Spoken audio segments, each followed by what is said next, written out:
Bonsoir messieurs, dames. Bonsoir. Merci d'être venus nombreux ce soir, nombreux et nombreuses. Ce soir, nous accueillons Anna Avramovic, psychologue clinicienne au CRIAVS. Donc Anna, ça fait quelques années déjà qu'elle est sur le territoire. Elle a commencé son aventure guyanaise par un petit passage au service pénitentiaire. Et après un an, elle a rejoint le CRIAVS, donc le centre de ressources pour des intervenants auprès d'auteurs de violences sexuelles. Anna viendra nous parler ce soir de AICS. Donc c'est un terme qui désigne parfois un côté un peu sombre de la société, c'est-à-dire les auteurs d'infractions à caractère sexuel. Et Anna est là pour lever le voile sur certains mythes, sur certaines incompréhensions de ce sujet qui peut paraître un peu tabou. Voilà, Anna, je te laisse la parole. Bonsoir à tous. Voilà, du coup, moi c'est Anna et je suis psychologue depuis maintenant 1 an et demi au sein du CRIAVS. Je vais vous parler du coup de la démystification de la personne auteure de violences sexuelles. Le sujet ici, il est clairement pas facile à aborder. C'est un sujet complexe et très très très vaste. Du coup, on va pas pouvoir aborder tous les points malheureusement. On a moins d'1 heure et je vais essayer d'être la plus claire possible et d'apporter un maximum de réponses en vulgarisant l'information aussi. Et je tiens à préciser qu'ici, en aucun cas, l'idée, c'est de donner mon avis sur la question. Je ne suis pas ici pour défendre, justifier ou excuser les actes des auteurs de violences sexuelles, mais bien de vous faire une revue de la littérature scientifique qui existe sur la question et de vous présenter éventuellement quelques situations d'entretien qui me sont arrivées. Voilà. Du coup, je travaille au CRIAVS, donc le centre ressources pour les intervenants auprès des auteurs de violences sexuelles. Il en existe un dans chaque département français. Et il a pour mission principale, du coup, d'améliorer la prévention, la compréhension et la prise en charge des violences sexuelles sur les bases d'une réflexion éthique et pratique. Je vais vous faire une petite présentation pour commencer des différentes missions d'un CRIAVS. Alors ce qu'il faut savoir, c'est qu'actuellement au CRIAVS de Guyane, on a développé principalement la dernière mission de prise en charge des auteurs de violences sexuelles. Et ça pour une raison de réalité du terrain qui fait qu'il n'y a pas assez de gens qui prennent en charge ces personnes. Le CMP est complètement a beaucoup trop de patients, une liste d'attente énorme, et donc du coup on a pris la décision il y a quelques années de les prendre en charge. C'est pourquoi les autres missions ont été un petit peu oubliées pour le moment. La première mission, c'est l'identification et l'animation du réseau local. Donc c'est rencontrer et créer un répertoire et animer ce réseau médico-social et juridique, du coup judiciaire. Et ici, ce soir, ce que je ferai à la fin de la conférence, c'est que je laisserai une feuille sur laquelle vous pouvez inscrire vos adresses mail, vos coordonnées, si vous êtes intéressé de recevoir les informations concernant nos prochains événements, actes de prévention, formation, ou si vous voulez faire un partenariat avec le CRIAVS, parce que dans votre structure, il y a une demande d'aide, de soutien. Ensuite, la deuxième mission, c'est une mission de formation, donc former les acteurs du territoire par des formations initiales et continues sur l'évaluation et la prise en charge des auteurs. Jusqu'à présent, on a travaillé en collaboration avec le CRIAVS de Martinique et de Guadeloupe et on a proposé des formations en visio sur différents sujets qui peuvent intéresser différentes structures dans lesquelles vous travaillez, même à titre personnel, c'est assez intéressant. Et là, à partir du mois d'octobre, on va essayer d'en mettre en place ici en Guyane. Et donc si ça vous intéresse, encore une fois, vous pourrez laisser vos coordonnées. La troisième mission, c'est une mission de soutien. Donc c'est soutenir les professionnels par un lieu de verbalisation et de réflexion, et ça c'est vraiment à la demande. On peut proposer des espaces de supervision, de facilitation de groupes de parole, ou même aider à la mise en place d'un groupe de parole si vous en ressentez le besoin. Ensuite, il y a l'action de prévention qui est très importante. Ici, c'est pour prévenir le risque de passage à l'acte par le développement d'actions de prévention diverses. La première, c'est la prévention primaire. Elle, c'est plus une action de prévention qu'on va mettre en place dans les écoles à travers l'outil BOAT, qui est un outil de prévention sur les violences sexistes et sexuelles. La secondaire, qui n'est pas du tout mise en place ici en Guyane, et à mon avis, ça attendra encore quelques années, c'est un numéro vert qui est accessible 7 jours sur 7 et 24 heures sur 24 en France métropolitaine, que toute personne ayant des pensées pédophiles peuvent appeler pour retrouver du soutien avec un psychologue ou un ou une infirmière derrière le téléphone. Et la tertiaire, du coup, qu'on développe quand même pas mal ici en Guyane, c'est la prévention de la récidive par la prise en charge des auteurs. Ensuite, il y a la mission de documentation. Ici, c'est permettre du coup de mettre à disposition des ressources, des livres, des articles, des outils de référence. Là, on essaye petit à petit d'en avoir de plus en plus et potentiellement, quand on sera apte à en prêter, on le fera savoir. Et enfin, la recherche, c'est du coup contribuer à la recherche en favorisant toute action qui améliorerait cette prise en charge et cette évaluation des auteurs de violences sexuelles. Et enfin, la prise en charge des auteurs de violences sexuelles. Et donc ça, c'est vraiment la mission qui est le plus développée. Jusqu'à présent, je faisais presque essentiellement ça.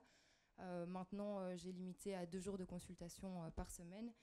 Et les personnes que je suis, c'est des personnes qui sont en obligation de soins, soit avant leur jugement, et donc qui sont dans le cadre d'un contrôle judiciaire et suivi par la PAMEG, soit après le jugement.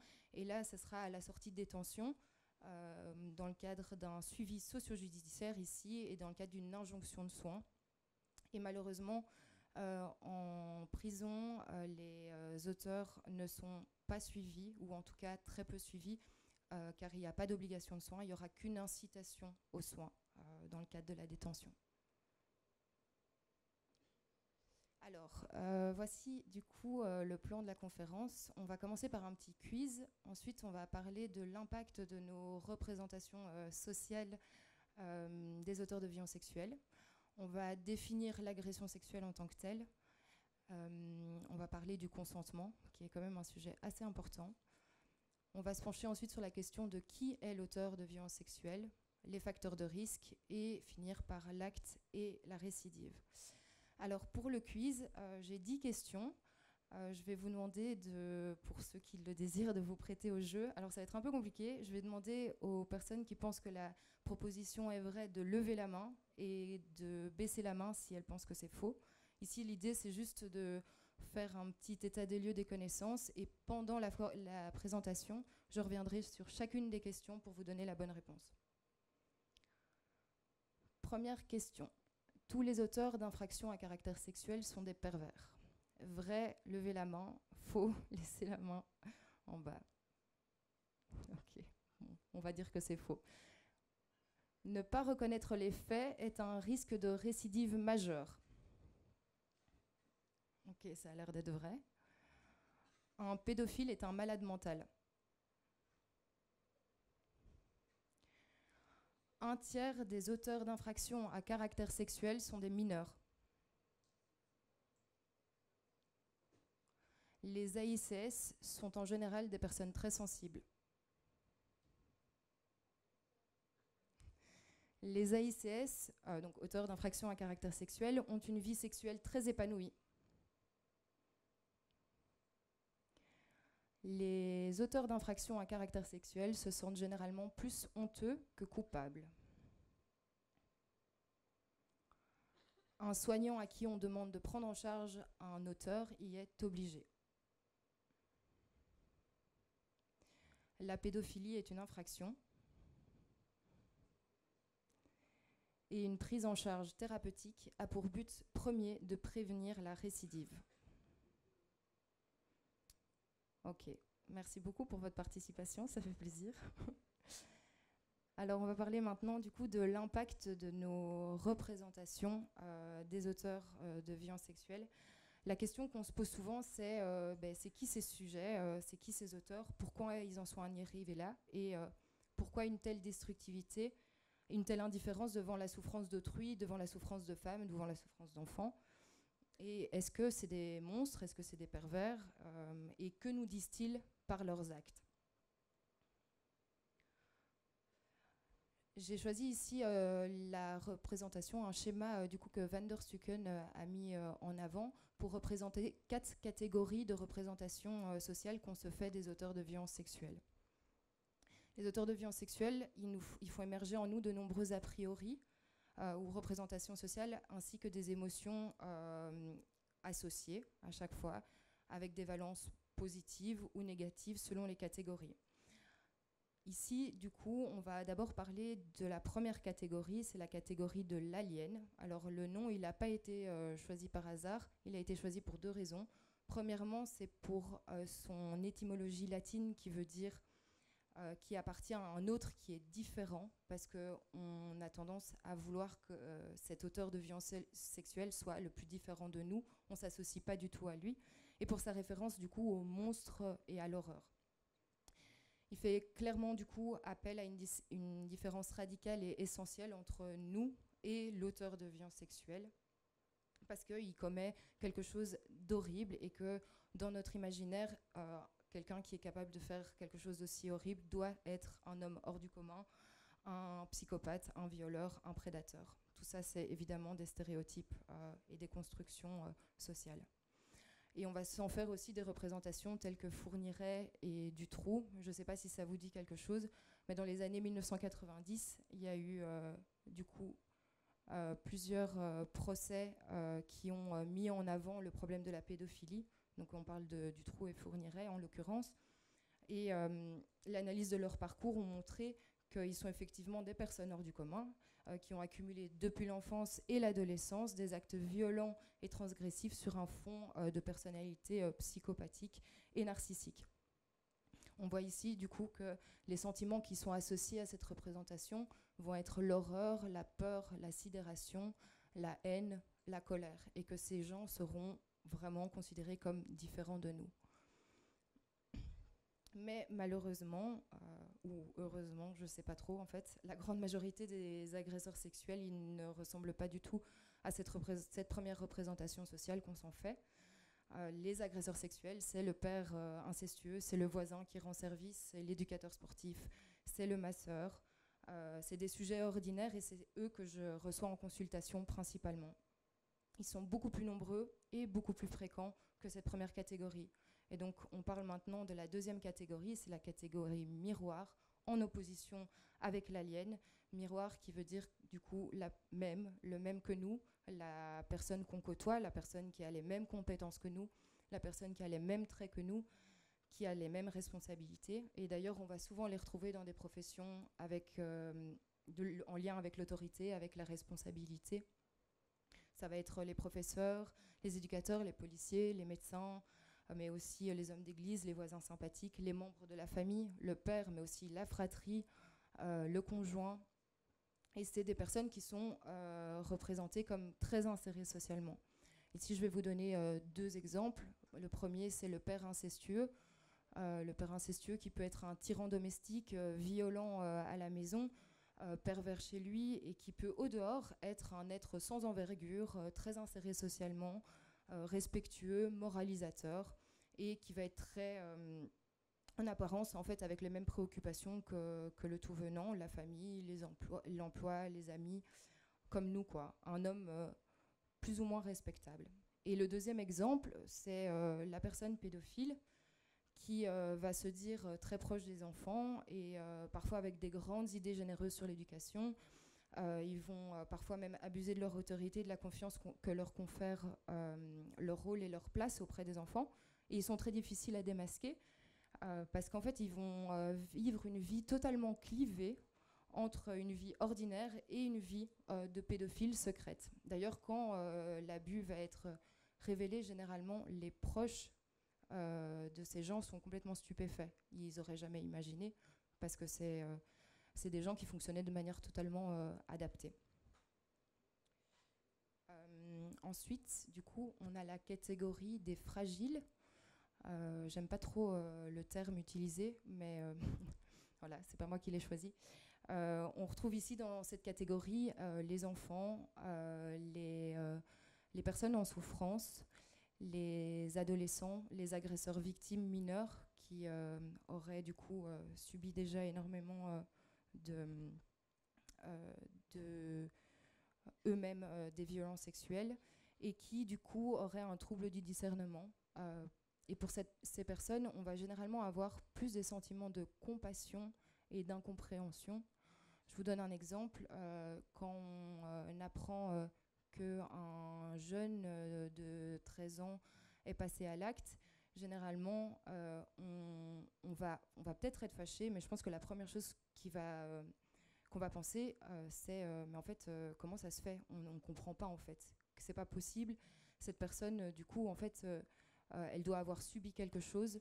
On va avoir de la compassion vis-à-vis d'elle, contrairement au miroir ou à l'alien, où on n'aura pas spécialement envie de comprendre. En fait, on va directement les mettre dans la case des personnes mauvaises qui ont commis quelque chose de très mal. Et donc, la responsabilité sera beaucoup plus importante vis-à-vis de la personne quand on parle des deux catégories au-dessus, tandis que dans la catégorie des fragiles, on essaiera de comprendre et on sera peut-être même dans une colère contre la société qui a peut-être mal pris en charge la famille qui est pas assez là pour la personne.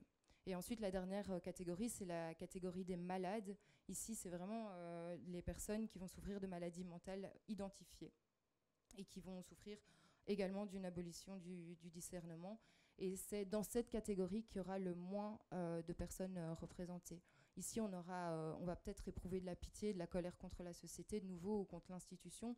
Je vous donne l'exemple d'un jeune en situation de handicap de 14 ans qui agresse sexuellement sa copine de 13 ans. Moi, en tout cas, je ne sais pas vous, mais la première chose que je me dis, c'est je suis triste, je suis en colère, mais pas contre la personne, mais peut-être contre l'institution qui a mal pris en charge, contre les personnes qui ne lui ont pas expliqué les limites, même si ce n'est pas spécialement de leur faute, hein, on s'entend bien. Mais du coup, les sentiments, les émotions qui vont ressortir de cet événement seront différentes que pour l'alien et le miroir. Pardon. Ça fonctionne plus.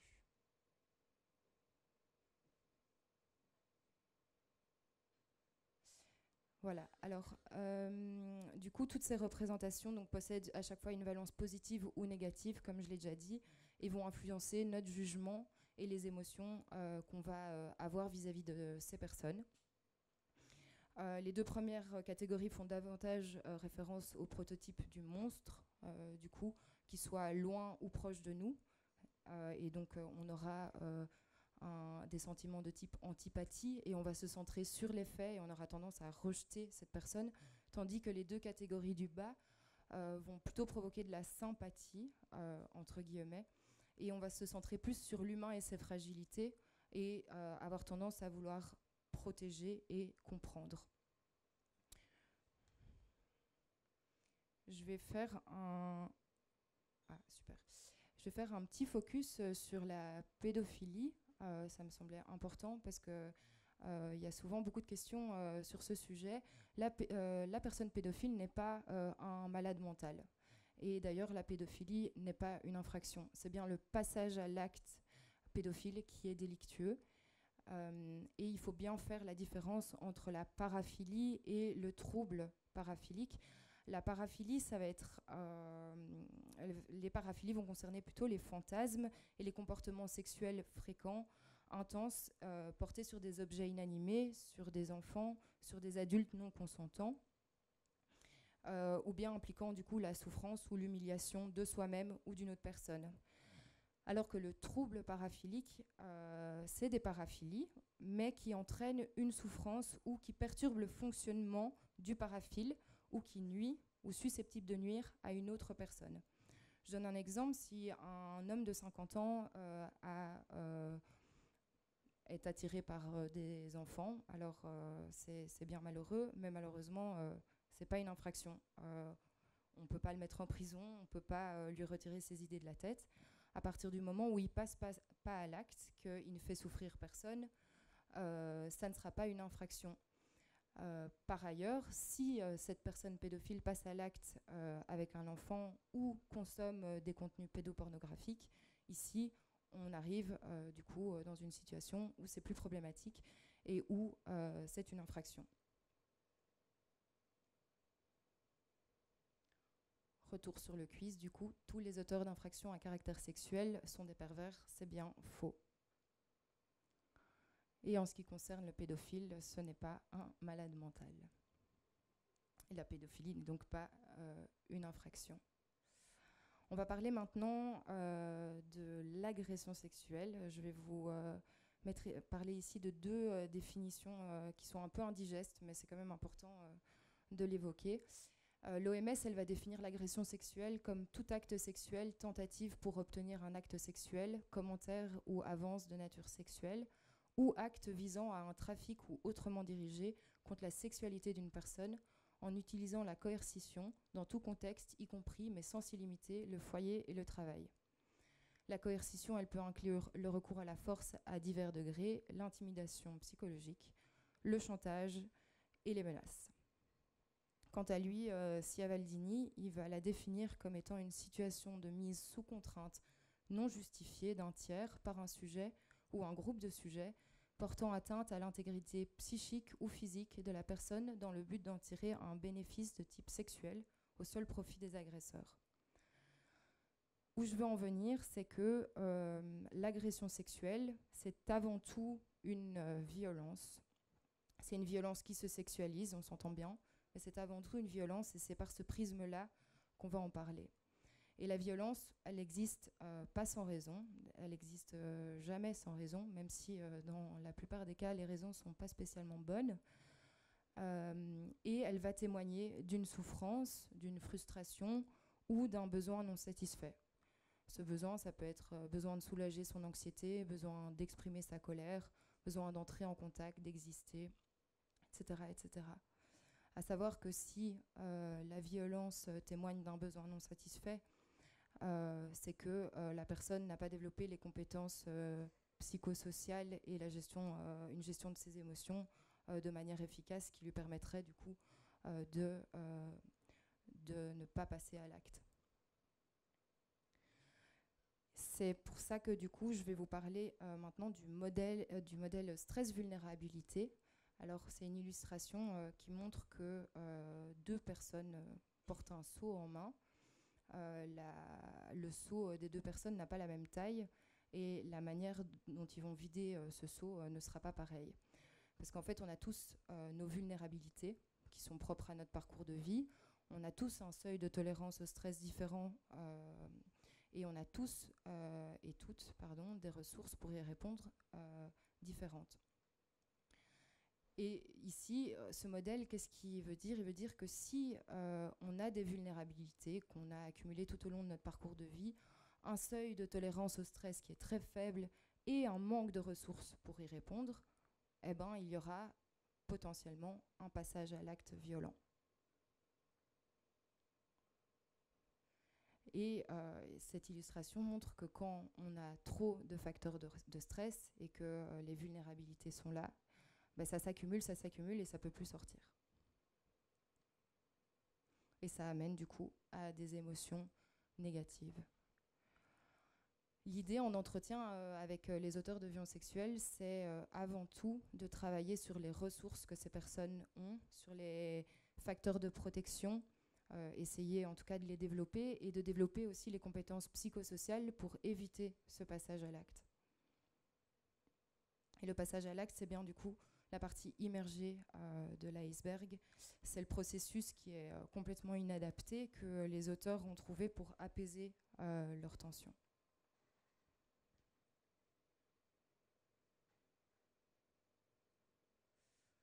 L'agression sexuelle, c'est donc un acte de pouvoir sur autrui, d'un adulte sur un enfant, d'un homme sur une femme ou sur un autre homme. Et en général, l'auteur, il a un sentiment de toute puissance et de vengeance sur son passé. de vengeance sur les violences, les abus sexuels et les carences vécues, parce que oui, dans la plupart des cas, les auteurs de violences sexuelles sont eux-mêmes victimes en premier lieu. Et on remarque en entretien que généralement, ils ne se soucient pas vraiment des dégâts provoqués sur la victime, parce qu'ils sont dans un déni complet. C'est leur manière de se protéger. Ils vont dire des choses telles que, en fait, je lui donnais de l'amour, vraiment, je lui donnais ce que moi, j'ai pas reçu quand j'étais petit. Ou ils vont essayer de se victimiser à leur tour. Ça arrive très souvent en disant ah ben non, pas du tout, c'est mon ex-femme qui essaye de me piéger, je vous assure, moi j'ai rien fait.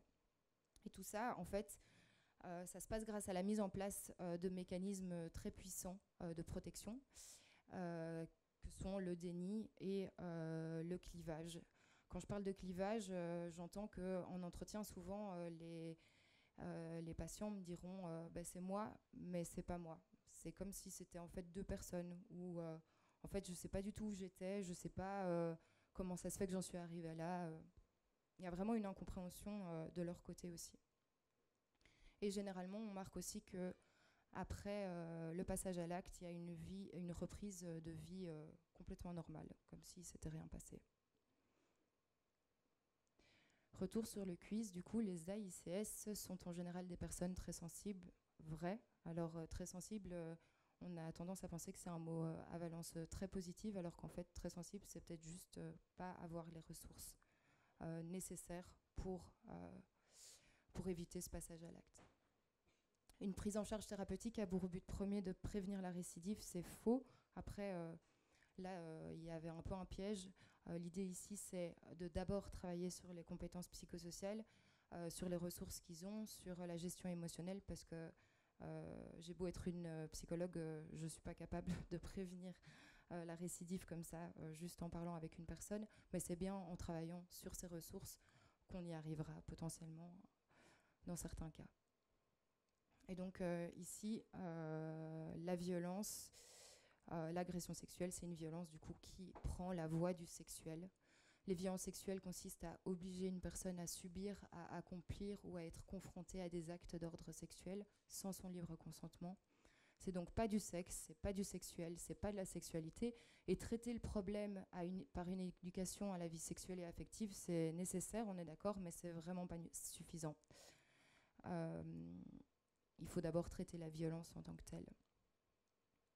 Ici, je vous ai mis une petite illustration qui me parle beaucoup. Le viol, il concerne la violence et pas le sexe. Et si tu te prends un coup de pelle, ben, tu ne vas pas appeler ça du jardinage. Donc c'est par ce prisme-là qu'on agit en entretien. Et du coup, le recours à l'acte, c'est du coup l'expression d'une souffrance psychologique, symptôme d'une vulnérabilité psychique. On va maintenant parler du consentement. Je vais vous montrer une petite vidéo qui est assez...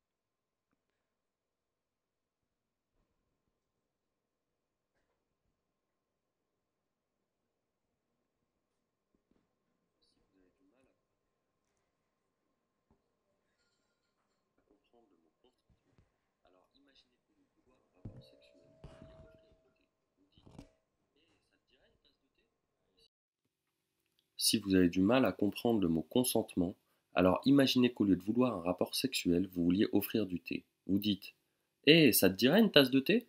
Et si la personne vous répond « Putain ouais, j'ai grave envie d'une tasse de thé, merci », alors ça veut dire qu'elle veut la tasse de thé.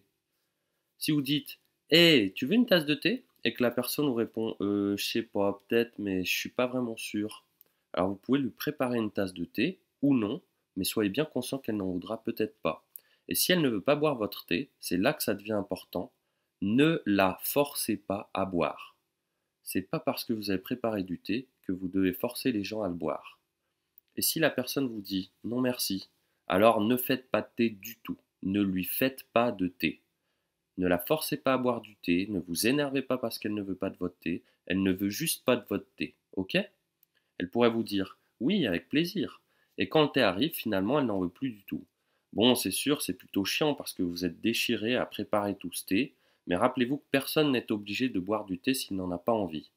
Oui, la personne voulait du thé, mais plus maintenant. Il y a des gens qui changent d'avis en moins de temps qu'il n'en faut pour faire bouillir l'eau, infuser le thé, rajouter le sucre. Ça arrive qu'une personne change d'avis. Et vous n'avez toujours pas le droit de la forcer à boire. Et si elle est inconsciente, ne lui préparez pas de thé. Les gens inconscients ne veulent pas de thé.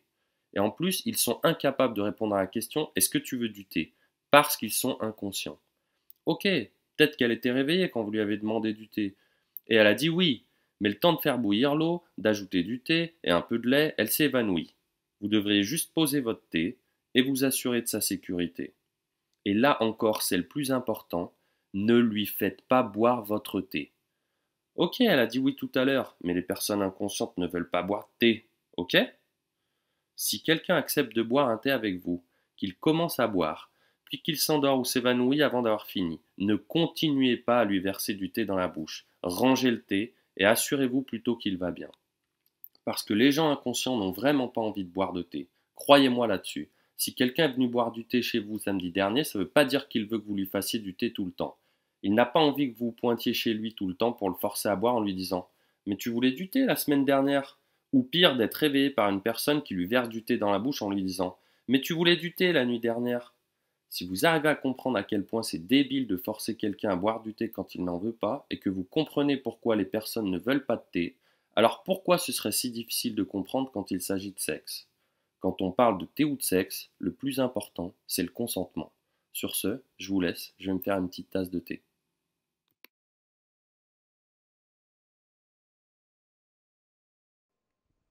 Voilà, je pense que la vidéo est assez claire. Je vous donne quand même la définition du consentement. Je ne sais pas si c'est nécessaire.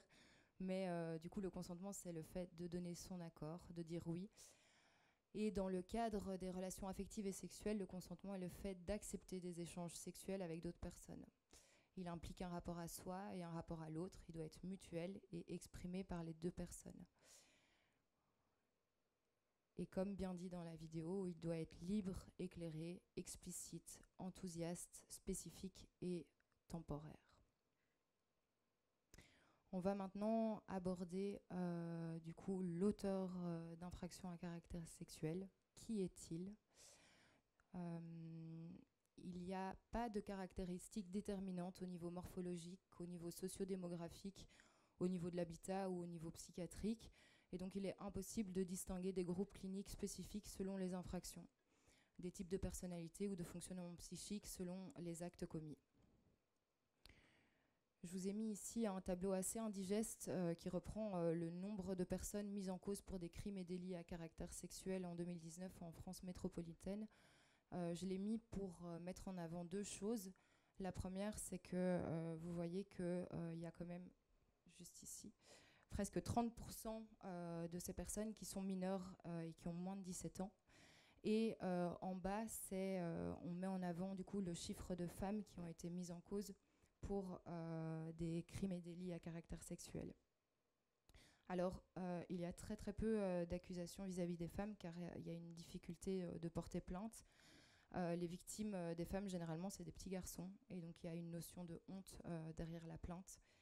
Et à acte égal, on remarque quand même que le magistrat donnera une peine moindre à une femme qu'à un homme, car on cherchera plus à comprendre. Et ça revient un petit peu aux représentations dont je vous parlais au tout début de la présentation. Les femmes, elles sont dans la catégorie des fragiles. Et du coup, elles vont nous évoquer beaucoup plus de sentiments à valence positive, des émotions à valence positive, qu'on cherchera à comprendre, même si l'acte en soi n'est pas excusable.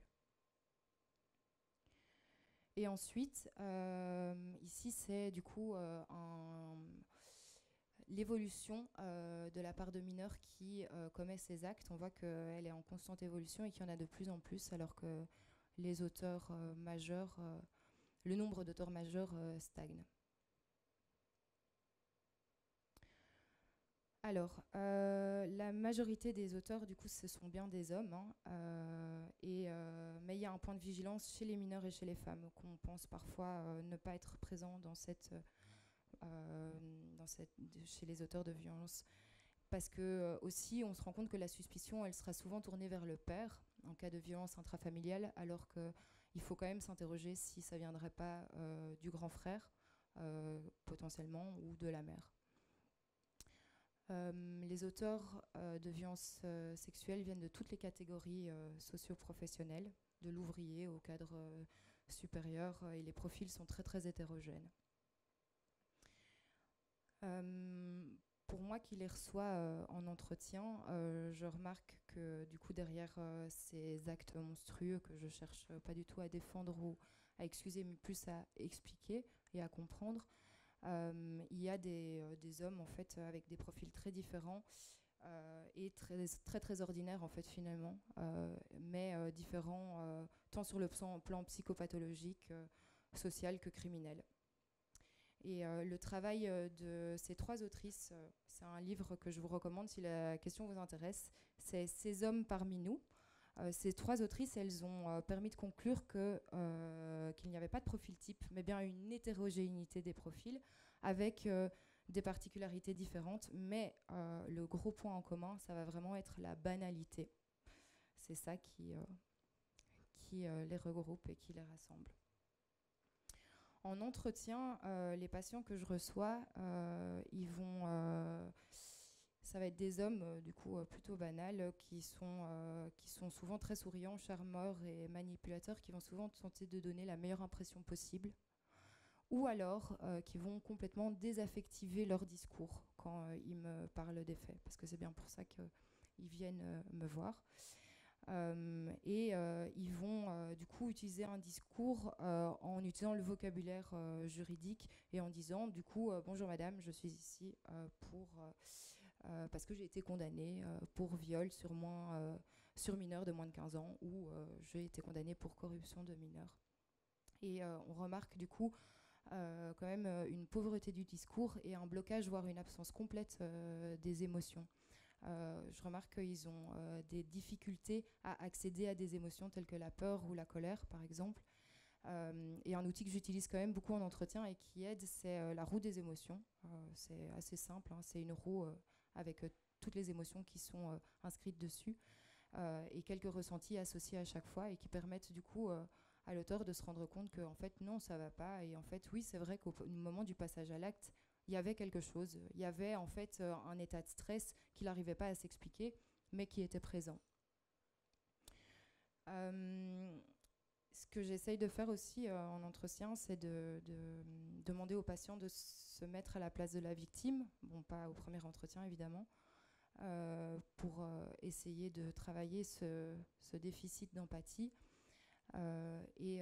C'est un exercice assez difficile parce que généralement ils me répondent que en fait, c'est impossible parce que je ne suis pas la victime et qu'au moment du passage à l'acte, ils n'arrivent pas à se rendre compte qu'il y a eu réellement des dommages et que la victime a peut-être en fait souffert de ça.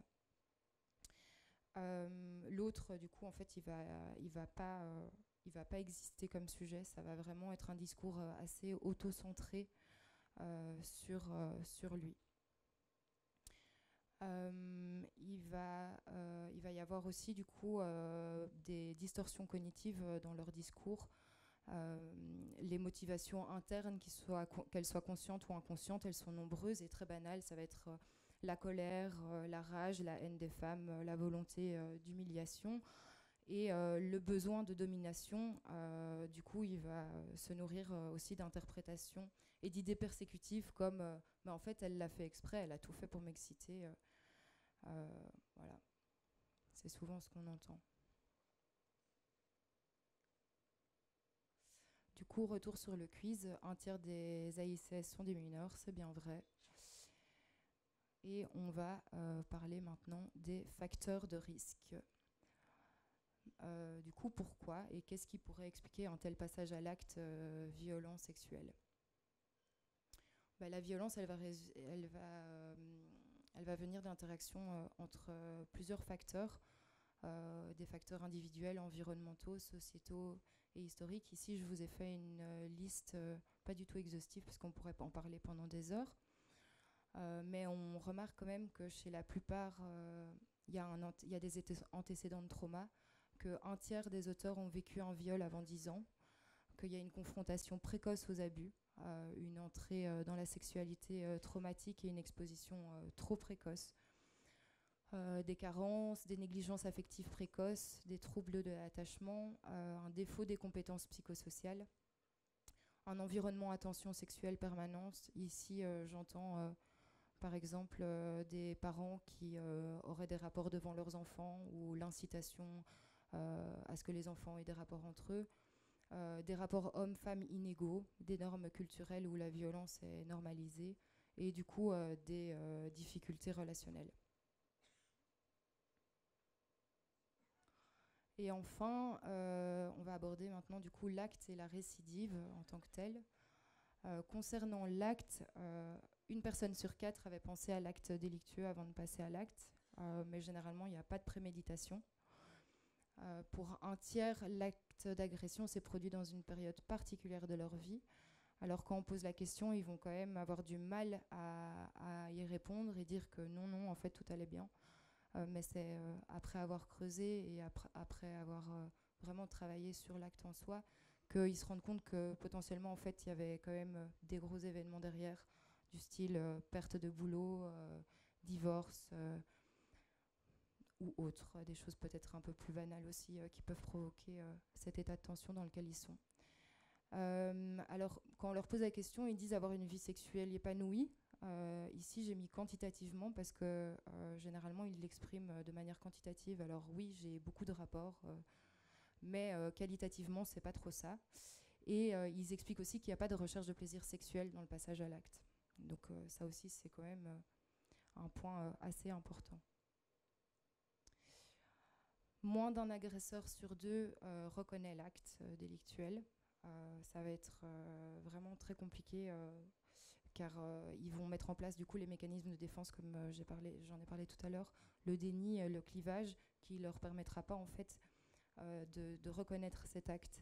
Alors ça veut pas spécialement dire que c'est un risque de récidive, ça veut plutôt dire qu'en fait ils sont pas capables d'accéder à cette réalité qui sont passés à l'acte. Et parfois ils s'en rendent compte tout à fait, hein. C'est juste qu'ils ne l'expriment pas, en tout cas moi ils me l'expriment pas. Et quand ils le font, c'est parfois après plusieurs années. La dimension violente de l'acte, elle est refusée. Alors ça, c'est quasi systématiquement, de nouveau, c'est une distorsion cognitive. Ils vont avoir recours à des justifications particulières. Par exemple, ils vont interpréter les gestes de soumission ou l'absence de résistance de l'enfant comme, non pas comme une sidération ou comme un état de mort imminente ou une soumission à l'agresseur, mais plutôt comme une approbation de la victime, hein. Ils vont peut-être même parfois l'accuser de séduction et lui attribuer la responsabilité du passage à l'acte, même s'il s'agit d'un enfant mineur. Ils peuvent dire il a rien dit, j'ai compris qu'il était d'accord, mais elle aimait bien être avec moi, elle aimait bien être sur mes genoux, ou en fait j'étais le seul à m'occuper d'elle, donc en fait on peut rien me reprocher, quoi. Et en fait, ils vont du coup exprimer ces croyances pour justifier leurs actes. Et le discours sur les femmes, il est tout aussi consternant, pauvre et stéréotypé, hein. On va entendre des « oui, mais vous savez pas ce qu'elle portait, elle m'a cherché avec sa tenue, les femmes, elles aiment être forcées de toute façon, et puis elle était d'accord, et puis elle s'est rétractée, donc moi, je comprends rien, j'étais perdue, quoi ». Et plus d'un auteur sur 2 ne perçoit pas les conséquences pour la victime. Ici, il va y avoir une grosse différence entre la honte, le sentiment de honte et le sentiment de culpabilité. Alors, il va y avoir de la honte, vraiment. En sortant de détention, je vais souvent entendre mais moi, là, j'ai fait 10 ans de détention, vous vous rendez pas compte, mes voisins, comment ils me regardent maintenant, j'ai tellement honte. Mais à aucun moment, on entendra du coup un accès à leur empathie ou un j'ai détruit ma victime qui serait du coup plus un sentiment de culpabilité. Et ici, du coup, lorsque la reconnaissance de l'acte du coup est évoquée, c'est moins le plaisir qui va être abordé, mais plus l'apaisement pour l'auteur. Et donc en fait l'acte, ça sera plutôt une stratégie antidépressive qu'il utilise en fait comme moyen de s'apaiser. Oui, c'est tristement dit, mais retour sur le quiz, du coup, les auteurs d'infractions à caractère sexuel se sentent généralement plus honteux que coupables, c'est vrai.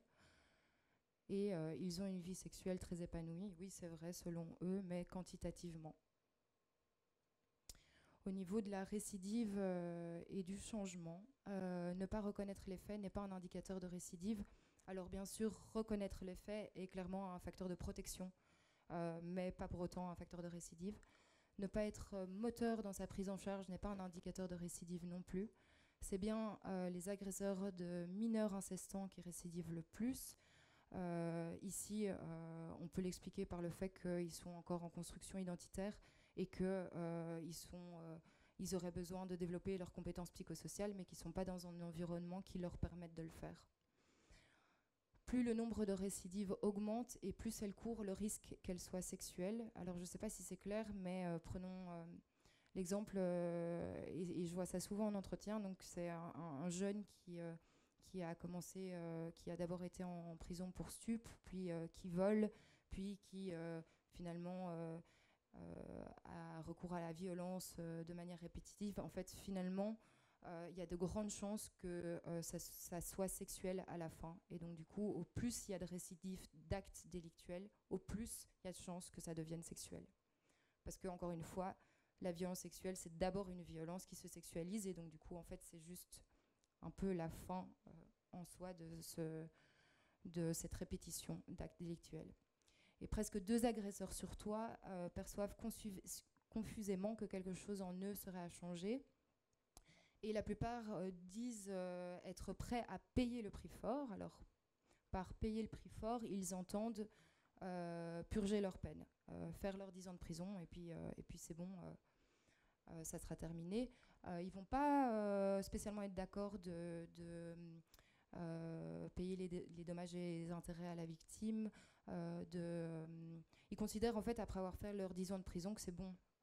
Qu'ils ont été d'accord de le faire, qu'ils l'ont très bien fait. En général, ils se tiennent même très très bien en détention, parce que c'est évidemment une population qui est à risque d'agression en détention. Hein. C'est les personnes qu'on aime le moins en détention. Et donc en fait, ils se font très discrets, et en sortant de là, ils considèrent que c'est bon, ils ont payé, et qu'on doit les lâcher. Et ils vont souvent dire « mais oui, j'ai compris, oui, oui, on m'a expliqué que c'était pas bien ». Donc c'est souvent comme ça que ça se passe en entretien. La prise en charge thérapeutique a pour but premier, du coup je l'ai déjà dit plusieurs fois, mais de travailler sur le développement des compétences psychosociales, ressources et facteurs de protection de l'auteur, et par conséquent de prévenir le risque de récidive. Et un thérapeute n'est pas obligé de prendre en charge un AICS, c'est complètement contre-productif. On a tous nos fragilités, on a tous nos limites, et ce n'est clairement pas obligatoire de prendre en charge une personne auteur de violence. Et enfin, du coup, ne pas reconnaître les faits n'est pas un risque de récidive majeur. Et un soignant à qui on demande de prendre en charge un auteur n'y est pas obligé. En conclusion, l'acte d'agression sexuelle a pour fonction de répondre à un débordement d'excitation interne. Et donc, en fait, l'acte est un peu un apaisement psychique, une solution antidépressive. L'acte de violence sexuelle, il va témoigner d'une souffrance psychique massive et d'un défaut de capacité à y faire face. Et il faut préférer l'appellation auteur d'agression sexuelle qu'agresseur sexuel. Et évidemment, comprendre, c'est pas excuser. Et derrière tout comportement inapproprié se cachent des compétences à acquérir. Voilà, je vous remercie pour votre attention. Et j'ai mis mon adresse mail ici si jamais vous avez envie, si vous avez des questions, si vous avez éventuellement envie ou besoin de soutien dans vos structures, si vous avez envie de collaborer sur certains projets, besoin d'aide, n'hésitez pas. Voilà, merci beaucoup.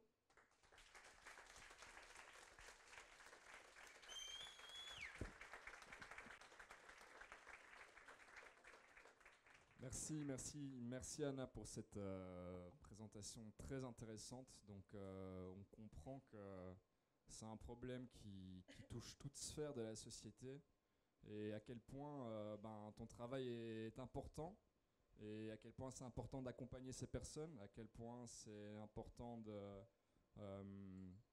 de servir en quelque sorte d'oreille et d'écoute à ces personnes, et à quel point c'est important aussi de contribuer à l'élaboration d'un réseau d'intervenants, de personnes qui soient en capacité de prendre en charge ces personnes, ces AICS. Donc voilà, merci pour ta présentation et merci pour ce travail. Et puis merci au CRIAVS en général pour le travail qu'ils mènent sur le territoire. Nous allons procéder à quelques questions si vous en avez. Donc je vais faire passer le micro. N'hésitez surtout pas, si vous avez une question, levez la main et Anna, ça fera un plaisir d'y répondre.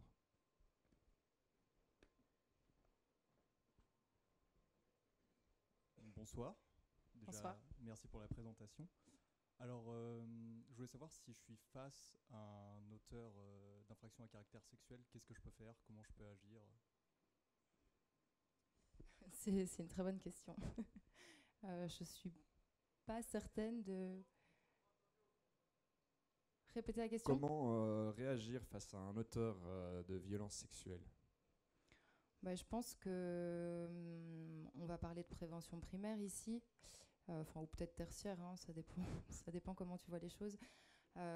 L'idée dans la société, c'est de faire de la prévention primaire et donc d'en parler et de formuler quand il y a des choses qui sont pas OK pour toi ou pas OK pour des personnes autour de toi. Et quand tu assistes à ce genre de choses, je pense que c'est intéressant de le dire. Et je pense que ça, c'est quelque chose qui est quand même de plus en plus clair de nos jours. Après, je suis pas certaine, moi qui prends en charge les auteurs de violences sexuelles, je pense que de manière générale et dans le quotidien, c'est pas la même chose, c'est vraiment différent. Et qu'il y a des choses qui sont à mettre en place, je pense notamment dans les soirées, c'est faire de la prévention sur les violences qu'il peut y avoir, insister sur le fait que s'il y en a, ces personnes ne seront plus les bienvenues, par exemple. Alors, je ne sais pas si c'est la bonne manière, hein, c'est des exemples. Toi, en tant que personne face à quelqu'un d'autre, je pense que discuter avec elle et la mettre face à ce qu'elle fait, c'est peut-être pas mal, étant donné que généralement, comme je viens de le dire quand même pendant toute la présentation, ces personnes, elles ne se rendent pas vraiment compte de ce qui est en train d'arriver et que le consentement, en fait, n'a pas été donné. Parce que souvent, elles vont avoir recours à des justifications, comme je vous ai expliqué pendant la présentation. Et donc, c'est peut-être revoir là-dessus en disant que, oui, peut-être que il y a eu un rapport la semaine dernière, mais en fait, tu n'as pas le droit actuellement de faire comme si le consentement avait été de nouveau donné. Bon, je ne sais pas si ça répond vraiment à ta question, et je pense que c'est vraiment une question plutôt sociétale et de prévention vraiment plus globale. Mais c'est une bonne question, et je pourrais faire mes recherches pour voir comment on peut faire, nous, les tout venants dans la société, pour répondre à ce genre de choses. Et je pense qu'à notre échelle, quand même, chacun et chacune, on peut agir quand même en faisant des remarques, je crois. J'estime que ça peut aider. Voilà, je pense qu'en général, ne pas fermer les yeux et oser en parler, c'est déjà un très bon départ. D'autres questions? Bonsoir, moi j'avais juste une question par rapport à la pédophilie et le fait de dire que la pédophilie n'est pas une maladie mentale. Est-ce que l'idée c'est de déstigmatiser un peu les personnes qui ont une pédophilie? Puisqu'il me semble quand même que dans le DSM-5, le fait d'avoir des fantasmes pédophiles suffit pour parler d'une paraphilie, d'un trouble mental, du coup. Ouais. Alors, c'est pour ça que j'ai dit que le pédophile n'est pas un malade mental, parce que je trouve ce terme hyper péjoratif, en fait.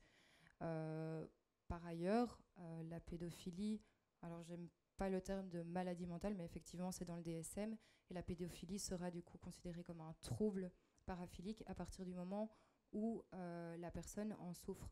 Donc ici, c'est bien ça la nuance que j'essayais, c'était peut-être pas très clair, mais effectivement, une personne qui a une attirance pour un enfant, s'il n'en souffre pas et qui ne fait souffrir personne, qui ne passe pas à l'acte, qui ne consomme pas d'images pédopornographiques, ne sera pas du tout considéré comme malade mental ou ayant une maladie. On considérera par ailleurs qu'il aura un trouble à partir du moment où lui-même en souffre, parce qu'en fait, à chaque fois qu'il passe devant des enfants, il n'est pas bien, et si il commence à consommer des images pédopornographiques. Et donc c'est bien là la nuance, c'est la nuance de faire souffrir quelqu'un et de se faire souffrir soi-même à travers cette attirance. Voilà. Mais effectivement, c'est dans le DSM si c'est considéré comme un trouble paraphilique, clairement. Pour des oreilles plus novices, est-ce que vous pouvez définir le DSM? Le DSM, c'est le dictionnaire des maladies mentales, en gros. Voilà. Merci. D'autres questions? Lors de la prise en charge de vos patients, est-ce que vous faites une hiérarchisation de l'agression sexuelle? Hiérarchisation dans quel sens? Dans le sens, est-ce qu'il y a certaines agressions sexuelles qui méritent plus votre attention ou pas? Non, j'avais jamais pensé vraiment à ça, non. Tu veux dire, est-ce qu'il y a des agressions sexuelles qui sont plus graves que d'autres? Voilà, et qui mériteraient plus une prise en charge de votre part? Je pense que ce qui est assez inquiétant, entre guillemets, c'est le nombre d'auteurs mineurs que je reçois de plus en plus qui commettent des agressions en groupe. Quand j'ai commencé, je pense que je suivais en 4-5 auteurs et maintenant j'en ai plus de 20. Donc oui, effectivement, ça c'est inquiétant. C'est inquiétant parce que comme je l'ai dit, c'est les auteurs qui vont le récidiver le plus. Après, ça va être aussi l'accès aux émotions, l'accès à la discussion des faits avec l'auteur qui va aussi me rassurer ou au contraire me dire qu'en fait cette personne risque de récidiver d'une manière ou d'une autre. Mais donc vous n'allez pas plus prendre en charge un pédophile qu'un violeur ou autre. Enfin, il n'y a pas de ce niveau de hiérarchisation. En termes de fréquence d'entretien, ça va vraiment. Donc, du coup, en fait, les patients que je suis, ils sont en obligation de soins, donc ils sont obligés de venir me voir. Donc, ça a été ordonné par le juge. A priori, ils n'ont pas envie d'être là, en fait. Hein. Généralement, les premiers entretiens, ils viennent avec les pieds de plomb et juste pour avoir l'attestation de présence. Après, par ailleurs, la relation thérapeutique, elle se crée et on se rend compte qu'en fait, l'entretien et la consultation, elle peut aider. Et du coup, c'est plus sur base volontaire. Si j'ai des patients qui se rendent compte qu'en fait, ils sont en souffrance et qu'ils auraient besoin d'un appui psychologique, je suis disposée à les recevoir plus. Et c'est vrai que quand je suis plus inquiète pour certaines personnes, à savoir les mineurs, je pense que c'est effectivement en fait les mineurs que je vois le plus souvent. Mais après, j'ai quand même 92 patients à moi toute seule. Et donc, en fait, il y a un moment, malheureusement, et c'est aussi pour ça qu'on fait ce genre de conférence, c'est aussi pour expliquer la situation ici en Guyane, qu'on n'est pas assez, en fait, à prendre en charge ces personnes et que j'ai beau avoir envie. Alors, je me débrouille quand il faut, je me débrouille pour les voir une fois par semaine. Mais sinon, parfois, c'est juste pas possible. Et généralement, ils sont quand même suivis, je tiens à préciser, par l'APAMEG ou par le SPIP. Et donc, ils ont des conseillers sur le côté et des psychologues qui sont parfois disponibles dans ces institutions-là. Mais c'est moi qui leur donne l'attestation de présence pour le juge. L'APAMEG et le SPIP qui sont... L'APAMEG, pardon. L'APAMEG, du coup, c'est le service qui du coup, suit les personnes avant leur jugement. Et le SPIP, c'est le service pénitentiaire d'insertion et de probation où je travaillais avant, qui, eux, du coup, accompagnent les auteurs de violences sexuelles après, en intracarcéral et en post-carcéral, pendant leur suivi socio-judiciaire qui va durer généralement de 2 à parfois 10 ans, ça dépend. Merci. D'autres questions ?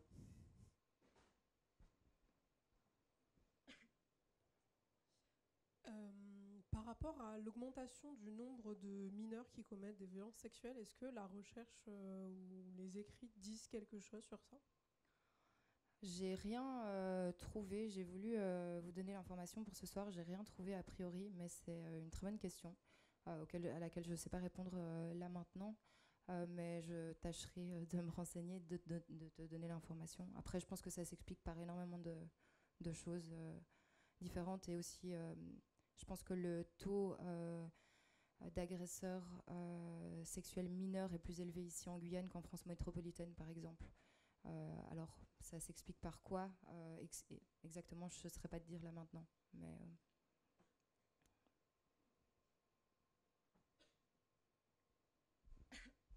moi, je me posais la question si justement ça n'avait pas un lien avec le fait qu'on ose plus en parler aujourd'hui ou pas, justement. Est-ce que ça peut être le fait qu'on ose plus dénoncer, qu'on ouvre un peu plus la parole là-dessus? Ça doit certainement jouer, ça c'est sûr. Et c'est vrai que ça pourrait être aussi le cas si on commence à plus en parler et permettre aux garçons qui ont plus maintenant accès à l'expression de leurs émotions de dénoncer justement des actes d'agression sexuelle qu'ils auraient pu vivre par des femmes ou des hommes. Et donc du coup, oui, sans doute, mais je pense que c'est pas la seule chose et que c'est de nouveau une interaction avec, entre plein de facteurs différents. Oui, alors, mis à part de l'outil de la roue, de l'émotion que vous utilisez, est-ce qu'il y a d'autres outils que vous utilisez pour pouvoir travailler avec un pédophile? Alors, c'est beaucoup la parole, hein, c'est beaucoup les questions. L'outil, la roue des émotions, je l'utilise généralement en début d'entretien quand ils arrivent, parce que ils sont rarement, ils vont essayer de faire bonne impression toujours, mais ils sont rarement très très contents de venir. Ils vont essayer de finir la consultation le plus rapidement possible. Et donc on va souvent commencer par la roue des émotions, parce que quand je leur demande comment ça va, généralement la réponse ça sera automatiquement ça va, hein, ça va super. Alors qu'il y en a certains qui sont en attente de jugement, et donc en fait c'est certain que ça va pas très très bien. Et d'autres en fait qui vont juste pas très bien. Et donc c'est une manière pour moi d'essayer de les reconnecter à leurs émotions. Donc ça c'est un premier outil. Ce que j'utilise quand même assez souvent, c'est la relaxation. Alors ça paraît débile, mais en fait je me suis rendu compte que leur proposer des séances de relaxation leur faisait beaucoup de bien, et ils exprimaient souvent le fait que déjà ils savaient même pas ce que c'était, et que ensuite on leur a jamais proposé quelque chose qui pourrait potentiellement les faire aller mieux, et donc des outils qui leur permettent de revenir à un état de stress plus bas, de pleine conscience. Parfois il y en a qui enregistrent même ça pour pouvoir le refaire chez eux. Donc ça c'est les deux choses que j'utilise le plus en entretien. Après ça va vraiment dépendre, hein. Il y en a certains qui me disent qu'ils aiment bien dessiner, donc je vais essayer de voir avec eux si par le dessin il y a des choses qui peuvent ressortir. Le photolangage aussi, c'est un chouette outil qui permet d'aborder des sujets qui parfois sont pas du tout abordés si il n'était pas là en entretien. Voilà. C'est vrai que là maintenant que j'y pense, d'ailleurs s'il y en a parmi vous qui sont thérapeutes, il y a GPS et Guyane Promotion Santé qui proposent du coup le prêt de ressources, de jeux super intéressant, c'est gratuit. Et c'est vrai qu'à une période, j'allais toutes les 2 semaines leur emprunter des jeux ou des petites cartes sur lesquelles il y avait du coup des questions sur le consentement, etc., que j'utilisais beaucoup avec les mineurs pour aborder des sujets qui sont difficilement abordables, parce que parfois ils sont vraiment très choqués des questions que je peux leur poser. Donc c'est une manière de faire. L'outil BOAT, c'est un outil de prévention du coup qu'on utilise dans les écoles pour faire de la prévention de violences sexistes et sexuelles.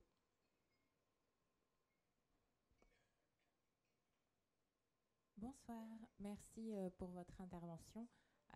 C'était aussi peut-être un outil qui est plus utilisé en autodéfense verbale, mais si on fait face à un agresseur, par exemple, qui peut être utilisé aussi, c'est quand décrire la situation, ramener à l'émotion que ça nous fait et formuler la demande. Par exemple, du coup, tu es en train d'être lourd avec une fille alors qu'elle t'a dit non, ça me gêne, arrête, ou des choses comme ça. Et j'ai oublié la deuxième chose que je voulais dire, mais voilà, merci. Merci.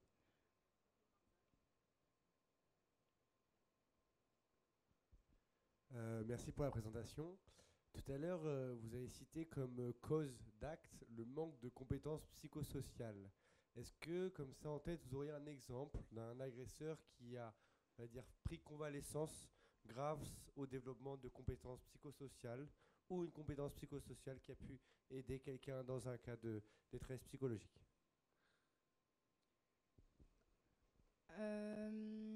Alors, si je comprends bien la question, je vais donner un exemple d'un jeune que je suis qui, au départ, me parlait très peu. Enfin, il venait, il me disait que ça allait, que tout allait bien. Et donc, en fait, l'entretien, il est long, hein. Tu poses des questions, tu essayes de rentrer dans le vif du sujet, il t'y a pas accès, il veut pas parler des faits. Et en fait, au fur et à mesure des entretiens, on a utilisé du coup cette roue des émotions, hein, de nouveau.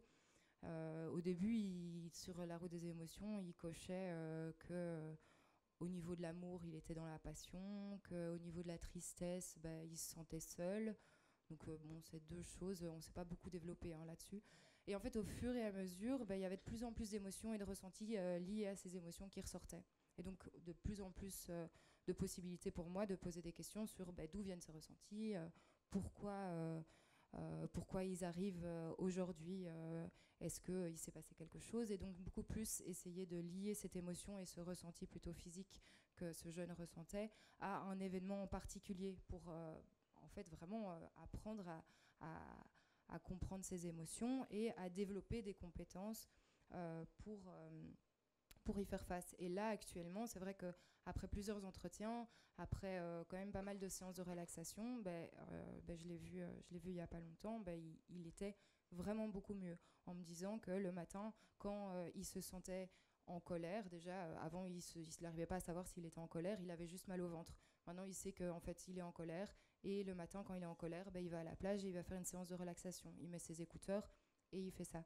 Et donc, en fait, ça, c'est vraiment la preuve que donner l'accès à ça, parce que en fait, ce jeune, il vient clairement dans un environnement très violent, avec énormément de violences subies dans son enfance. En fait, ça lui a permis de se reconnecter à des émotions et à pouvoir comprendre pourquoi elles ont lieu et pourquoi elles arrivent à certains moments. Je ne sais pas si ça répond vraiment à ta question, mais... Du coup, j'interprète comme psychosocial, c'est ressenti et perception. Arriver à se communiquer à ses émotions, comprendre les émotions des autres. Ouais. Et que les phases de violence poussent à se détacher des émotions parce qu'on n'a pas envie de ressentir la violence. C'est plus dans le cas de... Enfin, comme je disais, hein, l'agression sexuelle qui est avant tout une violence qui clairement se sexualise, c'est essayer d'éviter ce passage à l'acte violent en reboostant les seaux d'eau de ces deux personnes, en disant voilà, tes seaux d'eau, on va essayer de les rendre plus grands pour que tu aies potentiellement la possibilité d'avoir plus de facteurs de stress sans pour autant passer à l'acte. Parce qu'en fait, les facteurs de stress, on en aura toujours, et nos vulnérabilités, on les traînera toujours avec nous. L'idée ici, c'est si c'est peut-être plus imagé, c'est de leur dire voilà, en fait, maintenant, ton seau, on va le rendre le plus grand possible pour que pendant toute ta vie, tu n'aies plus à passer à l'acte quand en fait il déborde, parce que sinon en fait on s'en sort pas. Bonsoir. Moi j'avais une question sur est-ce que dans votre parcours de soins, vous avez accès à l'entourage aussi des auteurs? Je pense par exemple aux mineurs qui... est-ce que vous travaillez avec leur famille? Bon, sauf cas d'inceste bien sûr. Ou pour les personnes qui commettent des violences en groupe? Non, j'ai jamais accès à la famille. Pour les mineurs, je rencontre leur éducateur et c'est tout. Après, je suis sous secret professionnel, hein, donc... Et puis ces mineurs, ils sont en obligation de soins. Malgré le fait qu'ils soient mineurs, je peux les voir sans leurs parents. Et généralement, en plus, ils sont placés. Ils sont en famille d'accueil. Pour les mineurs qui sont là pour viol collectif, par exemple, ils sont en interdiction d'être dans la même partie du territoire que leurs victimes, par exemple. Donc, ils sont toujours éloignés. Et puis dans tous les cas, non, je n'ai jamais accès à la famille.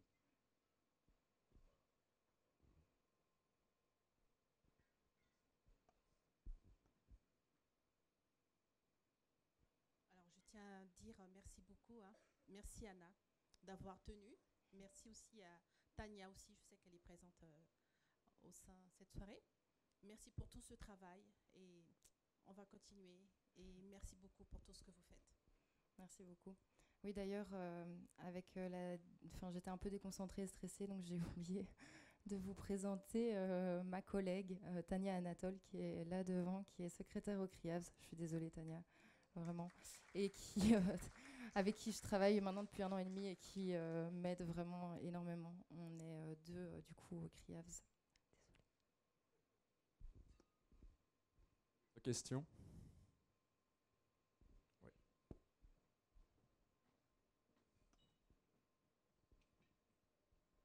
Je me posais juste la question, du coup, tu parlais de procédure d'éloignement, mais en Guyane, vous faites comment pour éloigner les auteurs des victimes ? On le déplace de ville. Si c'est sur Cayenne, on l'envoie à Kourou. Si c'est sur Camopi, on l'envoie à Cayenne. Si c'est sur Saint-Lô, on l'envoie à Cayenne. Enfin, voilà. Et puis il y a une interdiction, assortie à l'obligation de soins. Il y a des interdictions de rentrer en contact avec la victime, mais dans certains cas, il y a vraiment une interdiction de territoire. Donc si l'agression a eu lieu à Saint-Georges, il n'y a plus de possibilité de mettre un pied à Saint-Georges. C'est des mesures de protection, quoi.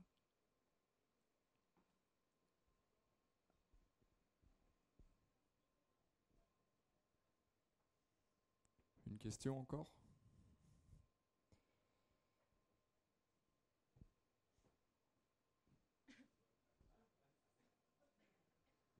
Bonsoir. Alors, félicitations pour la qualité de votre exposé. Une question sur les situations d'inceste qui sont toujours entourées d'une très forte omerta. Est-ce que ces situations trouvent leur caractérisation dans des considérations socio-culturelles ou voire socio-éducatives ? Si j'ai bien compris votre question, c'est s'il y a des caractéristiques socio-démographiques particulières dans lesquelles il y a de l'inceste. En fait, non. Hein. L'inceste est tabou dans toutes les cultures. C'est vraiment une des seules choses d'ailleurs, et interdite. Vraiment, l'inceste est un interdit universel et a lieu dans toutes les cultures, dans toutes les classes sociales, socio-professionnelles. Vraiment, ça se retrouve partout. Et la prévalence de l'inceste est énorme, hein, c'est 10%. Donc dans une classe de 30 élèves, on peut être sûr qu'il y en a 3 qui vivent de l'inceste chez eux. Malheureusement, oui, c'est assez triste comme constat, mais on a ça comme information.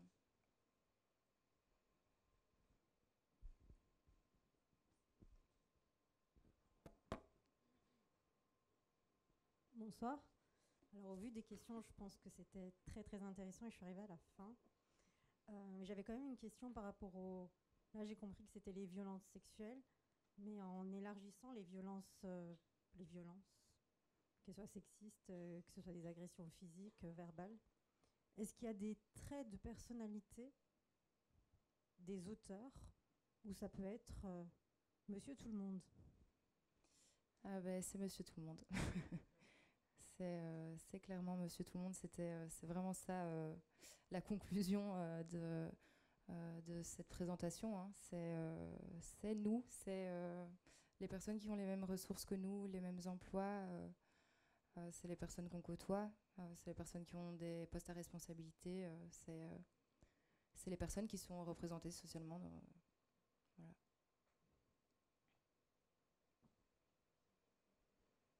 Merci beaucoup pour la présentation.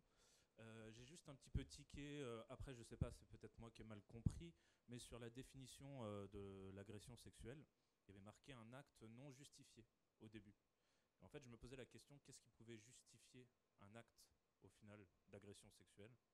Je pense rien. Donc je m'interroge juste sur cette place des mots dans la définition. En répondant comme ça à la va-vite, rien ne peut justifier un acte de violence. Hein, on est d'accord. C'est sûr. Alors, c'était la définition... Oui, j'ai peut-être mal lu, mais... Cette définition-ci de l'OMS c'est peut-être la suivante. Ouais. De mise sous contrainte non justifiée. En fait, c'est ça qui m'apparaissait bizarre. C'est une situation qui est non justifiée. Alors oui, là, c'est vraiment une très bonne question. Hein. Tu me poses une colle. Bon, c'est pas grave. Ok, non, mais ça me rassure. Mais oui, dans tous les cas, ça ne sera pas justifié. Après, je pense pas que je ne saurais pas t'expliquer là maintenant avec mon cerveau en compote comme ça. Mais je reviendrai vers toi. Et une autre chose, j'avais écouté un documentaire intéressant sur Inter. J'ai pas vraiment écouté l'intégralité, mais je me demandais s'il n'y avait pas une corrélation qui était étudiée sur peut-être les auteurs d'agressions sexuelles mineures et aujourd'hui une forme d'accessibilité à la pornographie notamment. S'il y avait des études qui documentaient ça, parce que c'est quand même aussi, je sais pas, un phénomène social massif, quoi. Ouais. L'accès à Internet et à ces images, à ces vidéos. Bien sûr, effectivement, hein, c'est clairement une des multiples explications, parce que je pense que c'est clairement pas la seule, mais l'accès à Internet, aux images pornographiques et au téléphone hein, aussi, parce que ça tourne en fait, c'est pas juste les agressions, c'est aussi les images qui sont envoyées entre mineurs qui posent problème. Alors oui, ça peut être un début de réponse, mais je pense que c'est pas le seul facteur. Question encore? S'il n'y a plus de questions, je tiens juste à rappeler que j'ai une liste ici pour les personnes qui souhaiteraient recevoir des informations concernant les formations en visio ou en présentiel d'ailleurs que je donnerai à partir sans doute du mois d'octobre. Aussi, si jamais vous travaillez dans une structure qui désire faire un partenariat, qui désire du soutien dans la prise en charge ou qui a des questions, n'hésitez pas. Ça peut être autant personnel que pour des raisons personnelles que professionnelles. Je laisse ici une feuille et des petits documents de présentation du CRIAVS, ainsi que le livre, si jamais vous voulez, qui est vraiment très très très intéressant et que je vous recommande. Et en tout cas, merci beaucoup pour votre attention. Merci à la Canopée des Sciences et au Café de la Gare. Et bonne soirée.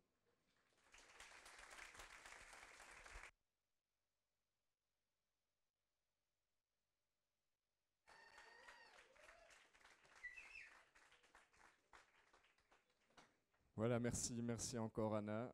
Manifestement, ça a été un franc succès. Donc voilà, je tenais encore à remercier le Café de la Gare de nous accueillir régulièrement pour des conférences toutes plus intéressantes les unes que les autres. Je peux déjà vous spoiler le thème de du prochain Café des Sciences. Donc ce sera un thème sur l'archéologie, donc très intéressant aussi. Et ça se passera le jeudi 18 juillet, si je ne dis pas de bêtises. Voilà, donc merci encore à tous d'être venus ce soir. Encore une fois, merci au Café de la Gare qui vous sert de délicieuses boissons. Je ne sais pas s'ils servent du thé également. En tout cas, comptez sur le consentement de tout un chacun pour leur en servir. On se souviendra de ça. Il y a Anna qui a des petits dépliants disponibles également, des petites brochures d'information, des cartes de visite. Donc voilà, n'hésitez surtout pas. Bonne soirée.